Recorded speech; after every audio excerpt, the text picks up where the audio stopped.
এই পাঁচ কালেমা কি কি আছে? কালিমায়ে তাওহীদ, কালিমায়ে শাহাদা, কালিমায়ে তৈয়বা, কালিমায়ে তামজিদ, আর কি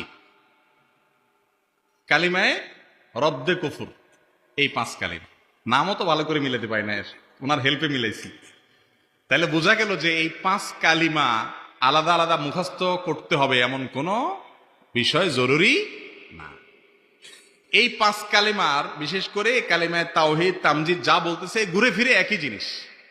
সেটা কি?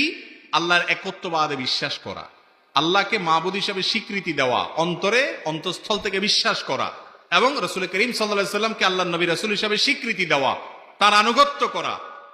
এই বিষয়গুলোকে যদি আপনি অন্তর থেকে মেনে নেন, মুখে স্বীকার করেন, আপনি ঈমানদার মুসলমান। এই কালিমাগুলো বিশেষ করে এই পাঁচও কালিমা আলাদা আলাদা, এটার ভাষা আরবিতে মুখস্থ